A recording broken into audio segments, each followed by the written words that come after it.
Ok, si vous êtes prêts dans le chat et que vous êtes un membre de la team Maintenant Média, j'espère que c'est le moment de sortir votre emoji Gavin Nous Sommes, parce qu'on va parler évidemment de Gavin Nous Sommes. Dans Gavin Nous Sommes, on le sait, on en a parlé plusieurs fois, qu'il y a cette stratégie de faire face à Donald Trump, par moment en utilisant d'ailleurs les mêmes outils que Donald Trump, en disant non, il ne faut rien passer. Les démocrates ont été trop passifs, trop traditionnels dans ça. On revient à la déclaration de Michelle Obama en 2016, au moment de la fin de la convention démocrate, qui avait sacré Hillary Clinton, où elle disait when they go low, we go high. Donc quand eux, ils descendent et ils viennent nous frapper en bas, nous, on monte au-dessus de la mêlée. Malheureusement, ce n'est plus une stratégie qui fonctionne. Et donc, on sait comment Gavin Nous Sommes n'hésite pas. Comment, par exemple, dernièrement, pour célébrer le passage de J.D. Vance en Californie, il n'a pas hésité à le troll. On va voir un tweet du bureau qui est chargé de cette réponse rapide, son bureau de presse. Donc vous voyez, peut-être dans un siècle ou deux, nos descendants pensons que ça, c'était le vrai J.D. Vance. C'est peut-être ça. Pourquoi la photo est truquée? Ouais, mais regarde la taille des mains. Les mains sont fausses. Ah, d'accord. Les mains sont trop claires. Il y a un truc sur les mains. Non, c'est pas ça. Donc, comme ça, ou par exemple, au-delà du trollage, qui est très efficace, la moquerie très efficace, lorsque vous avez des prétendus, des wannabe dictateurs, et qui justement ont besoin en permanence de projeter cette image, et on a raconté ça, cette image d'homme fort, il faut se moquer. On vous a montré beaucoup de tweets et de vidéos TikTok qui se moquaient de Vance, se moquaient de Trump, entre autres la lecture, cette personne de la communauté LGBTQ+, qui relisait, qui mimait Trump en train de faire son discours sur la taille du pénis d'Arnold Palmer. Vous aviez beaucoup aimé la chose.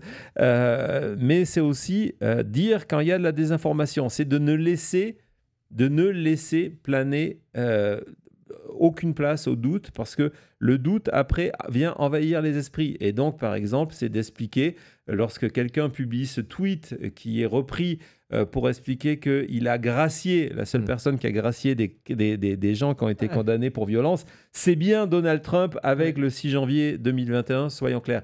Et donc là, on dit, voilà, Nous Sommes vient d'utiliser son pouvoir de gouverneur pour gracier les personnes qui ont fait des dégâts, qui ont brûlé des voitures lors des manifestations, et tout de suite en disant c'est absurde et c'est complètement faux. Aucun pardon, etc. n'a été prononcé. C'est même le contraire de ce qui s'est passé. Il a été très très dur avec ça. Ça vient d'une bonne source de X, un compte qui est QAnon Info. QAnon Info.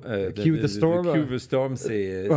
C'est du niveau, c'est presque du niveau expert de plateau français, mais un petit peu moins. Une balle perdue, Donc je crois qu'il y aura une petite réunion après.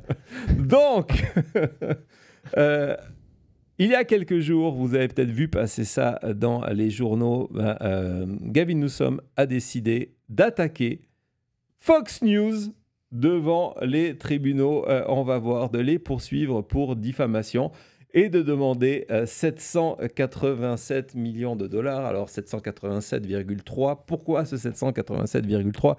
Parce que c'est en gros précisément le montant que Dominion, vous vous en rappelez, les machines à voter qui avaient été accusées par Trump, par Rudy Giuliani, par The Kraken et compagnie, d'avoir truqué l'élection. Fox News en avait fait écho. Dominion avait attaqué Fox News et Fox News avait payé ces 787 millions pour éviter le procès, parce que grâce à cette procédure d'enquête d'avant-procès, cette due diligence, ils avaient pu obtenir des emails, entre autres de Tucker Carlson, qui expliquait qu'il détestait Trump, entre autres du propriétaire Rupert Murdoch de Fox News, qui expliquait que maintenant Trump était l'homme le plus dangereux d'Amérique et qu'il fallait s'assurer qu'il ne retourne jamais au pouvoir, etc., etc. Donc, ils avaient préféré faire un arrangement à l'amiable, malheureusement, et de verser 787 millions de dollars. Cette proximité avec le cas Dominion, ça va plus loin que ça. On va voir que c'est un petit coquin, notre ami Gavin Newsom. Avant de regarder, on va le voir annoncer la plainte. Vas-y Thomas, c'est très court. Donc c'est très court parce que c'est fait pour les réseaux sociaux. Donc vas-y Thomas. Oui. Filed a lawsuit against Fox News for lies, for deceit, for misrepresentation. Enough of their lies. We'll see them in court. Voilà. Ça fait plaisir. Ça fait plaisir. Ça fait plaisir. Et donc, vous allez voir que c'est un petit coquin, Gavin Newsom, parce que non seulement il a choisi ce chiffre-là pour rappeler des mauvais souvenirs du côté de Fox News, il a demandé également à ce que la personne incriminée, notre ami Jesse Waters, présente des excuses publiques à l'antenne. On va y revenir. Et donc, vas-y Thomas, sur les parallèles avec Dominion, si tu peux nous mettre le document, vous allez voir, c'est vraiment excellent. Et tout ça, c'est pas le fruit du hasard. Il n'y a rien dans ce qui s'est passé. C'est vraiment réfléchi. Et vous allez voir, il y a une autre dimension derrière. Donc, il a demandé ces 787,5 millions. Et puis, il s'est dit, OK, la suite, la poursuite, la plainte avait été déposée où? Dans le Delaware. Eh ben, on va aller la poser là-bas, exactement devant le même juge dans le Delaware. Et puis, qu'est-ce qu'on va faire? On va engager les mêmes avocats qui avait porté plainte contre Fox News. Si ça, c'est pas du trollage compétition olympique, qu'est-ce que c'est d'autre, Thomas? Round 2. Allez, une vague de Newsom dans le chat. Il mérite plus que ça. Mais allez-y dans le chat. Ouais, et parce que en plus, il a fait mieux. Il a fait mieux. C'est qui, Cody, l'idole, avant de vous raconter le pourquoi, le comment de la suite de la plainte et de vous montrer l'image qui risque de coûter 785 millions de dollars à Fox News. On va vous la montrer, on ne recule devant rien. C'est qui, Cody, qui a l'habitude de poursuivre les médias et qui est une idole absolue de Fox News? Trump. Trump. Et donc, qu'est-ce que tu allais faire? On va voir d'abord la plainte de Newsom. Non, vas-y. On va voir la plainte de Trump. Cette fameuse plainte de 20 milliards de dollars contre CBS. Ils ne sont pas déplacés pour rien. Non, ils ne sont pas déplacés pour rien. C'est un des points où donc il explique, Trump, dans sa plainte à CBS, plainte qui a été saluée par Fox News, saluée par Jesse Waters, qui a fait plusieurs émissions sur le sujet en expliquant que c'était la bonne chose à faire, la seule chose à faire, que tout ce qui était dans cette plainte, c'était de l'or, que tout ça, c'était vrai. Et donc, il explique que des organisations de news comme CBS sont responsables de l'exactitude des informations qu'ils mettent à l'antenne, etc., etc. Ça, c'est la plainte de Donald Trump. On va voir la plainte du petit coquin, Gavin Newsom. Et donc, qui cite qui? Qui cite Donald Trump, mais cette fois-ci en utilisant les propos de Donald Trump contre Fox News. Si ça, c'est pas du travail de vaguelette, du judo, du boomerang, il n'y a rien de plus fort que ça. Donc, ça, c'est extrêmement important. Il est passé dans certains médias, et ce qui est extrêmement bien, c'est de le voir aller sur YouTube. Gavin, si tu nous écoutes, abonne-toi. c'est d'aller sur YouTube dans des médias alternatifs, donc qui ne sont pas les médias habituels. Ici, c'est le Medias Network, Medias Touch, pour expliquer les raisons de son combat. On va d'abord commencer, par l'autre vidéo. Vas-y Thomas, sur Fox News. Vas-y. You don't double down on that lie. You don't knowingly cover up and defame the character of someone else, particularly as you suggest at this critical moment. This was back and forth. I just want to remind people, let's just contextualize this exact moment. There are close to 5,000 troops, federalized troops on the streets of Los Angeles right now for no apparent purpose or reason.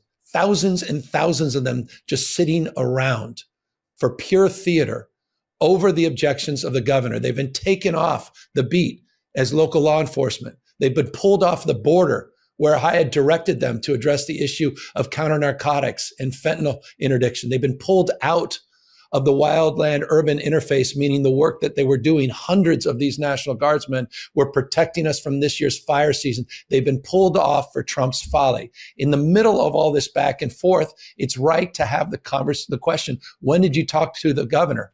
What did you talk to him about? It was the basis of litigation between the state of California and the Trump administration and federal court at the time. Fox could have easily just dismissed yet another lie from the Trump administration. Rather, they decided to knowingly cover it up and lie about this conversation. Voilà, donc il rappelle, et c'est un point extrêmement important, c'est qu'il y a toujours à l'heure actuelle 5000 troupes garde nationale, sans compter les Marines, environ 5000 de cette troupe nationale qui a été mise sous l'autorité fédérale par Donald Trump, qui continue à être à Los Angeles. Pourquoi ? Parce qu'on est dans de la politique de théâtre, c'est ce qu'il dit. Et puis, il revient sur le cœur de l'affaire, et on vous l'avait raconté en direct, le cœur de cette affaire-là. On s'en rappelle, c'est quand Gavin Newsom avait expliqué qu'il avait parlé à Trump il y a quelques jours, mais que Trump avait corrigé en disant non, c'est pas vrai. En fait, Newsom a dit qu'il avait parlé il y a quelques jours avant, le vendredi. Ça s'était passé, je pense que l'affaire se passe un mardi. Et Trump dit non, je lui ai parlé la veille. Et Newsom dit non, c'est pas vrai. On n'a eu aucune communication avec le président. Et Trump dit non, mais regardez la preuve. Et Fox News est le premier à s'en faire écho. Il publie une capture d'écran, on va la voir là, une capture d'écran du téléphone de Trump, fournie par Donald Trump, qui dit regardez, j'ai appelé. Et donc, à partir de là, Fox News accuse Gavin Newsom d'avoir menti. Et c'est cette image-là qui aujourd'hui va coûter 785 millions, parce que en fait, le mensonge, c'est de dire il a appelé alors qu'on voit la date, c'est un appel qui datait de plusieurs jours avant. Donald Trump n'a jamais appelé Gavin Newsom comme il prétendait et comme Fox News l'a fait. Et donc c'est pour ça qu'aujourd'hui il y a ce procès. Mais au-delà, et c'est moi ça ce qui m'intéresse, et vous allez voir, c'est un formidable appel au combat, à la résistance pour toutes les vaguelettes. Il dit voilà, à un moment, c'est terminé. Il faut s'élever contre cette entreprise de destruction de la vérité. Il faut résister. Il faut être une vaguelette. On écoute ça tout de suite. But what I want people to know is, gloves are off. Let's go. Enough. We're going to stand up. Truth. We're going to stand up for American people. We're going to stand up for people that are being bullied. We're going to have the backs of people that are scared. We're going to use our formal authority. I'm proud to be governor of the largest state in America. Again, I've said this before to you, 21 state populations combined. But we're also going to use our moral authority. And the extent we need to, we're also going to call out the bullshit and the propaganda and the weaponization of lies and mis and disinformation on networks like Fox. And we'll do it in every capacity. On behalf of the people I represent in the state, on an individual capacity, enough. It's time to assert ourselves much more forcefully, with character and conviction, and have the backs of people that don't have the voice that some of us have and the ability to do what some of us can do. And that's what this whole case is about. And we'll continue to stand tall, and we'll continue to power through this remarkable moment in history. Voilà, si ça, c'est pas un discours de campagne qu'on a envie d'entendre, je ne m'y connais pas. Vraiment, c'est en quelques minutes résumer toute la philosophie de son combat, et ce procès est juste un exemple qui est de dire non seulement on va s'élever contre toutes ces conneries, tous ces mensonges dits par Fox News, mais en fait surtout on va représenter la voix des gens qui n'ont pas de voix, et on va utiliser non seulement ma reconnaissance nationale. On va utiliser mon poste de gouverneur et tous les outils qui sont à ma disposition en termes de gouverneur d'un État qui est l'équivalent de 27 États en termes de population du reste du pays. On va utiliser ce poids-là et on va devenir la voix de ceux qui n'ont pas de voix et on va devenir la voix de ceux qui ont peur. Et ça, c'est énorme. C'est vraiment... quand j'ai vu cet extrait, ça fait 2 ou 3 jours que je voulais vous le passer, mais je voulais le passer dans les bonnes conditions. C'est le message, on est dans le No Kings, on est dans les vaguelettes. C'est vraiment le message de combat. Et je sais qu'on a eu une première partie extrêmement difficile, le Trumpland, la politique de la menace, mais je voulais vous montrer qu'au niveau des citoyens, on parle encore une fois ici du boycott de nos amis canadiens et plus particulièrement de nos amis québécois. Merci, c'est important. Je vous dis merci en tant que citoyen aux États-Unis. D'accord ? Merci de montrer que le monde n'est pas prêt à capituler face à ce qui est en train de se passer. Et puis merci à Gavin Newsom qui démontre que la résistance continue, qu'il ne faut pas avoir peur face à l'adversité et qu'il faut crier haut et fort son refus de capituler. Merci à lui, merci aux vaguelettes. On se retrouve tout de suite pour notre dernière partie d'émission. On va jeter un œil sur les réseaux. Parti.